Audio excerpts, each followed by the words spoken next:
Okay, so this is the DAF for March 20th, 2025. We're in Sanhedrin 93. It says, Rabbi Yochanan says, the righteous are greater than the ministering angels, as it is stated. He answered and said, I see four men unbound, walking in the midst of the fire, and they have no hurt. And the appearance of the fourth is like the son of the gods. Daniel 3:25. Nebuchadnezzar saw three righteous people and an angel in the fire of the furnace, and noted the presence of the righteous people before noting the presence of the angel. So Rabbi Tanhum bar Hanilai says, at the moment that Hananiah, Mishael, and Azariah emerged from the fiery furnace, all the nations of the world came and struck the enemies of Israel, a euphemism for the Jewish people, right, in the face and said, you have a God with capabilities like that, and you bow to the graven image? Immediately, Hananiah, Mishael, and Azariah began and said, Lord, righteous is yours, but we are shamefaced as of this day. Daniel 9:7. Rabbi Shmuel bar Nachmani says that Rabbi Yonatan says, on a similar note, what is the meaning of that which is written? I said, I will climb into the palm tree. I will grasp its boughs. Song of Songs 7:9. I said, I will climb into the palm tree. This is a reference to the Jewish people. They are likened to a palm tree as they are upright and have one heart directed toward their Father in heaven. God continues, and now that I have tested them by means of the decrees of Nebuchadnezzar, I have succeeded in grasping in my hand only the one bough of Hananiah, Mishael, and Azariah, as only they were willing to give their lives. Rabbi Yochanan says, what is the meaning of that which is written? I saw the night, and behold, a man riding upon a red horse, and he stood among the myrtle bushes that were in the depths. Zechariah 1:8. What is the meaning of the phrase, I saw the night? The Holy One, blessed be He, sought to transform the entire world into night and destroy it, as there were no righteous people. And behold, a man riding. The word man is referring to no one but the Holy One, blessed be He, as it is stated, the Lord is a man of war, or Ish Melchama. The Lord is His name. Exodus 15, verse 3. Upon a red horse alludes to the fact that the Holy One, blessed be He, sought to transform the whole world into blood. Once he looked at Hananiah, Mishael, and Azariah, he was placated, as it is stated. And he stood among the myrtle bushes, or Hadassim, that were in the depths. B'Metzulah, and Hadassim raised Hadassah, that is Esther, his uncle's daughter, Esther 2:7. Hadassah is an appellation for the righteous Esther, and Metzulah is referring to no place but Babylonia, as it is stated with regard to the downfall of Babylonia, quote, that says to the deep, or Latzula, be dry, and I will dry up your rivers, Isaiah 44:27. Immediately those messengers in the form of horses filled with anger and became gray, and those who were red became white. Rav Papa says, conclude from it that seeing a white horse in a dream is a good sign for that dream, as it presages peace and quiet. The Gemara asks, and with regard to the sages, Hananiah, Mishael, and Azariah, where did they go after their miraculous deliverance, as there is no further mention of them? Rav says, they died as the result of the evil eye, as everyone was jealous of their deliverance. And Shmuel says they drowned in the spittle of the nations of the world who held the Jewish people in contempt due to their failure to serve God in the appropriate manner. And Rabbi Yochanan says they ascended to Eretz Yisrael and married women and fathered sons and daughters. The Gemara comments, this Amoric dispute, so in the Mishnah, is parallel to a dispute between Tanaim, who are from the Gemara, right? Rabbi Eliezer says they died as a result of the evil eye. Rabbi Yehoshua says they drowned in the spittle, and the rabbis, or the majority, say they ascended to Eretz Yisrael and married women and fathered sons and daughters, as it is stated, hear now, Joshua the high priest, you and your fellows who sit before you, for they are men of wonder. Zechariah 3:8. So who are the people who had a wonder performed for them in that generation? You must say that it is Hananiah, Mishael, and Azariah. The Gemara asks, and where did Daniel go? He certainly did not bow to the graven image, and he was not cast in the furnace. Apparently he was elsewhere. Rav says he went to dig the great river in Tiberias. And Shmuel says Daniel went to bring choice alfalfa seed from a distance, and therefore he was not in Babylonia. And Rabbi Yochanan says he went to bring the high-quality pigs of Alexandria of Egypt. the Gemara asks, is that so that he went to bring the pigs? But isn't it taught in Braita that Theodosius, the doctor, says no cow or sow emerges from Alexandria of Egypt whose womb is not severed so that it will not give birth? The Gemara answers, they were small pigs that he brought without the knowledge of the people of Alexandria. And the sages taught 3 were partners in that plan to ensure that Daniel would not be in Babylonia when the decree of persecution was in effect. The Holy One, blessed be he, Daniel, and Nebuchadnezzar. The Holy One, blessed be he, said, let Daniel go from here so that people would not say that Hananiah, Mishael, and Azariah were delivered from the fiery furnace due to their virtue of Daniel, rather than due to their own righteousness. And Daniel said to himself, I will go away from here so that this verse will not be fulfilled in my regard. Quote, the graven images of the gods shall you burn with fire, Deuteronomy 7:25. And Daniel was concerned that because Nebuchadnezzar worshipped him like a deity, his legal status was that of an idol, and he would be burned.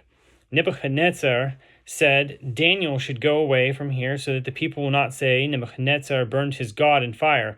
And from where is it derived that Nebuchadnezzar worshipped Daniel? It is derived from a verse as it is written, then the king Nebuchadnezzar fell upon his face and worshipped Daniel and commanded that they should offer an offering and pleasing aromas to him. Daniel 2:46. Okay, apropos the deliverance of Hananiah, Mishael, and Azariah, the Gemara cites the verses, quote, so says the Lord of hosts, the God of Israel, concerning Ahav, son of Koliah, and of Zedekiah, son of Maaseiah, who prophesied to you a lie in my name. Behold, I will deliver them into the hand of Nebuchadnezzar, king of Babylonia, and he shall slay them before your eyes. Jeremiah 29:21. And it is written, quote, and of them shall be taken a curse by all the captivity of Judea, who are in Babylonia, saying, may the Lord make you like Zedekiah and like Ahav, whom the king of Babylonia toasted in the fire.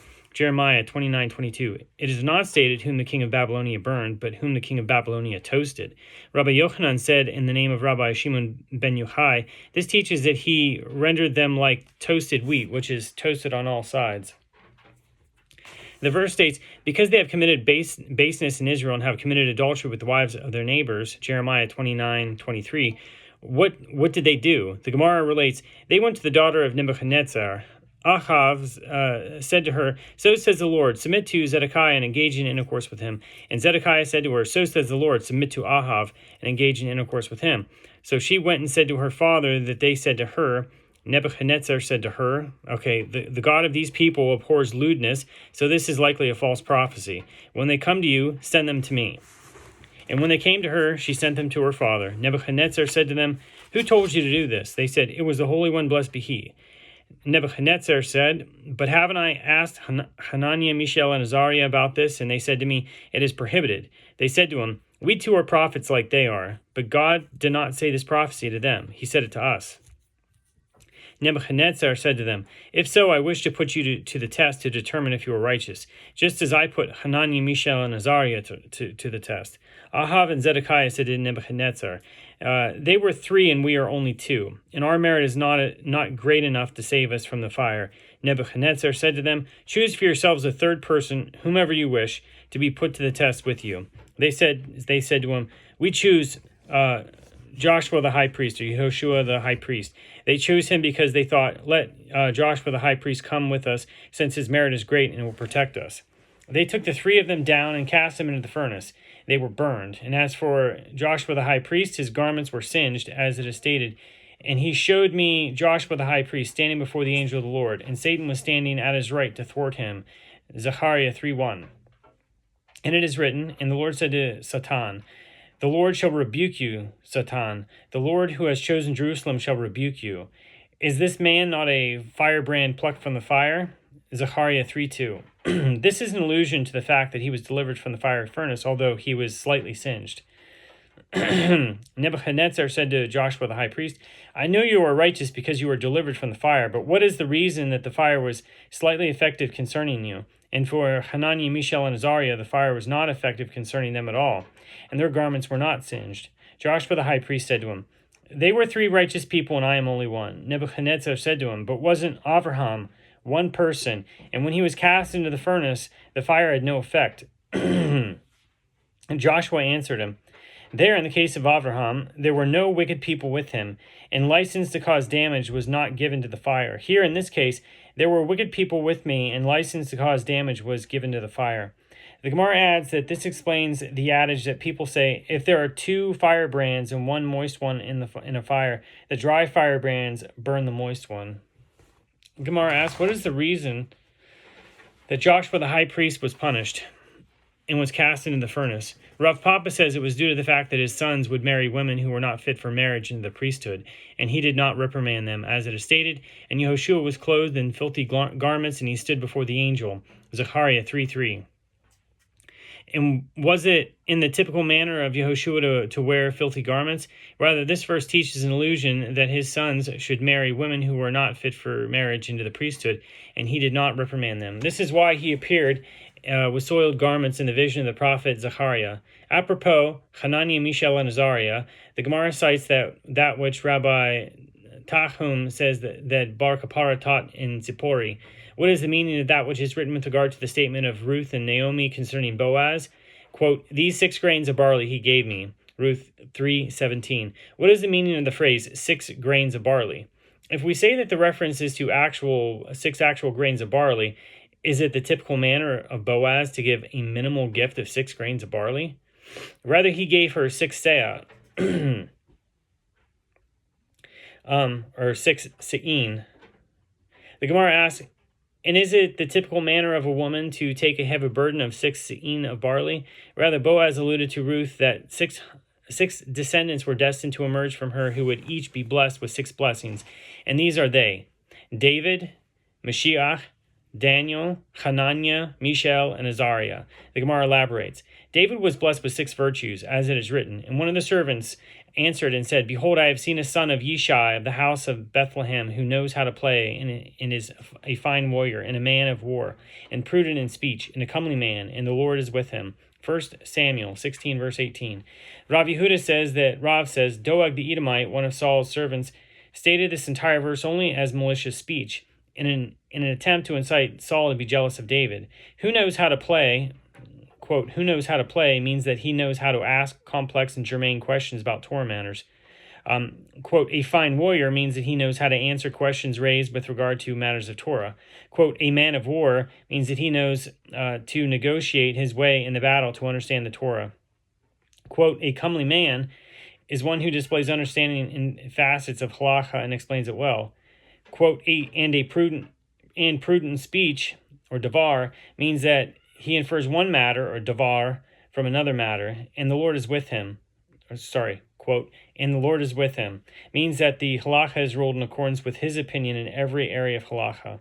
The Gemara relates, in response to all of these virtues listed in the praise of David, Saul said to his servants, my son Jonathan is his equal. Once Doeg said to Saul, and the Lord is with him, meaning that the halacha is ruled in accordance with the opinion in every area of halacha, a matter that did not apply even to Saul himself. He was offended and grew jealous of David.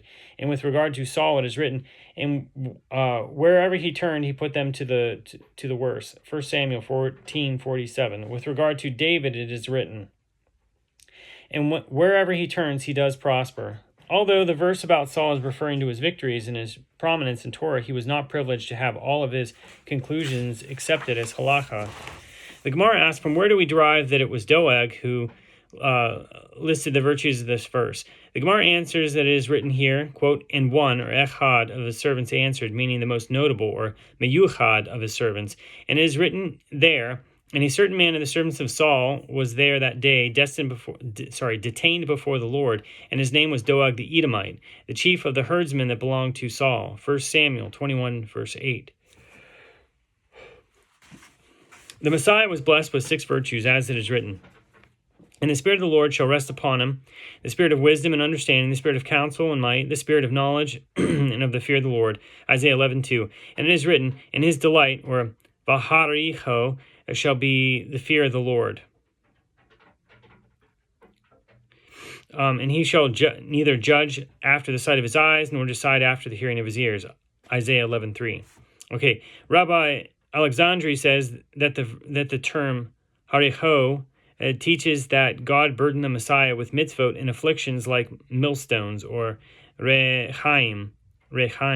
So Rava says that Haricho teaches that the Messiah will smell, or demorach, and then judge on that basis, sensing who is right, as it is written, and he shall neither judge after the sight of his eyes, lamara, nor decide after the hearing of his ears, and with righteousness shall he judge the poor, and decide equity for the meek of the earth. Isaiah 11:3-4. And it mentions that the Messiah will judge through, or teach, the Messiah will smell and then judge. So all of the senses during the Adam's fall, Adam and Eve, they used all their senses in what they did to disobey, with the exception of the sense of smell. So the sense of smell was untouched by their disobedience. So it's interesting that's the connection there, I believe. Okay, the Gemara relates, Bar Koziva, that is Bar Kochva, ruled for 2.5 years. He said to the sages, I am the Messiah. They said to him, with regard to the Messiah, it is written that he is able to smell and judge. So let us see ourselves whether he, Bar Kochva, is able to smell and judge. Once they saw that he was not able to smell and judge, the Gentiles killed him. So 6 virtues were ascribed to Daniel, Hananiah, Mishael, and Azariah, as it is written in their regard, youths in whom was found no blemish, and well-favored, and skillful in all wisdom, and discerning in knowledge, and perceptive in understanding, and who had strengthened them to stand in the king's palace, and whom they might teach the learning in the tongue of the Chaldeans. Daniel 1:4. The Gemara asks, what is the meaning of the phrase, in whom was found no blemish? Rabbi Chama bar Hanina says, even a scratch like the wound that remains after bloodletting is not found in them. What is the meaning of the phrase, in who, quote, and who had strengthened them to stand in the king's palace? In the king's place? What strength is needed to do so? Rabbi Chama, son of Rabbi Hanina, says, this teaches that they would force themselves to refrain from laughter and from conversation and from sleep, and restrain themselves when they felt the urge to relieve themselves via their orifices due to fear of the monarchy. The Gemara explores more of their attributes. The verse states, now among these were the descendants of Judah, Daniel, Hananiah, Mishael, and Azariah. So that's Daniel 1:6. Rabbi Eliezer says, they were all descendants of Judah. And Rabbi Shmuel bar Nachmani says, Daniel was of the descendants of Judah, and Hananiah, Mishael, and Azariah were descendants of other tribes. Isaiah prophesied to Hezekiah, and of your sons that shall issue from you, they shall be taken away, and they shall be officers, or sarisim, in the palace of the king of Babylonia. It means like eunuchs. So Isaiah 39:7. The Gemara asks, what is the meaning of sarisim? Rav says it means literally eunuchs, whom the Babylonians castrated to render them suitable for employment in all aspects of the king's service. And Rabbi Hanina says it means that idol worship was emasculated during their lifetime, as it became clear to all that it lacked substance. The Gemara asks, granted, according to the one who says that idol worship was emasculated during their lifetime, it is as it is written, and they have no hurt, Daniel 3:25, indicating that the bodies of Hananiah, Mishael, and Azariah were intact and they were not castrated. But according to the one who says that they were literally eunuchs, what is the meaning of the phrase, quote, and they have no hurt?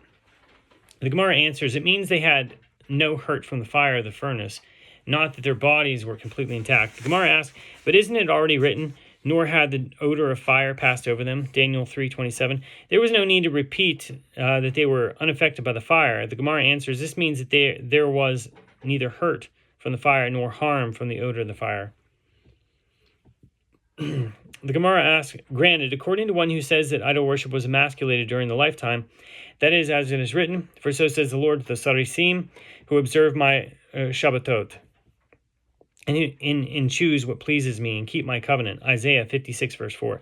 This verse calls them Sarisim due to their miraculous deliverance from the furnace. But according to the one who says that they were literally eunuchs, would the verse speak in denigration of the righteous? Would the verse identify Hananiah, Mishael, and Azariah by their blemish rather than by their names?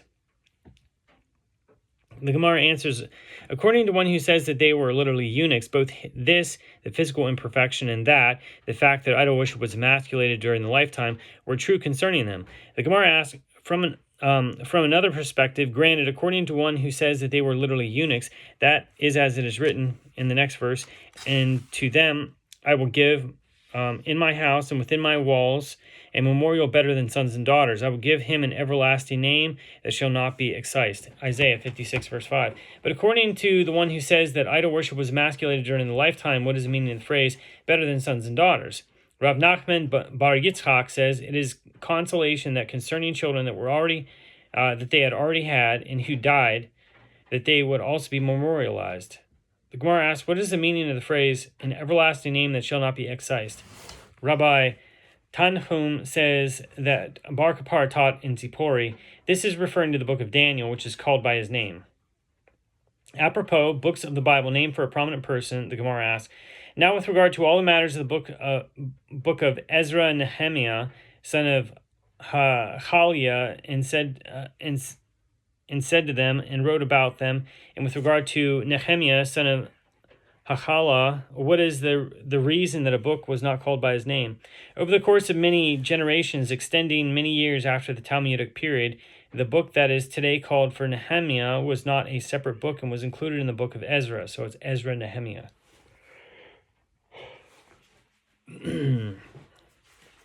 Rabbi Yirmiyah Bar Abba says, the book was not named for Nehemiah because he took credit for himself and boasted about his good deeds, as it is stated. Quote, remember me, God, for good. Nehemiah 13:31. The Gemara asks, is that a shortcoming? King David also said, remember me, Lord, when you show favor to your people. Visit me with your salvation.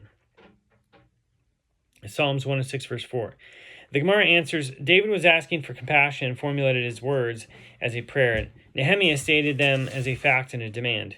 So Rav Yosef says, Nehemiah was punished because he spoke in a denigration of his predecessors, as it is stated, but the former governors who were before me placed burdens upon the people and took from them for bread and wine beyond 40 shekels of silver. Even their servants ruled over the people, but I did not do so due to their fear of God. Nehemiah 5:15. And he related these disparaging statements even about Daniel, who was greater than he was. Okay.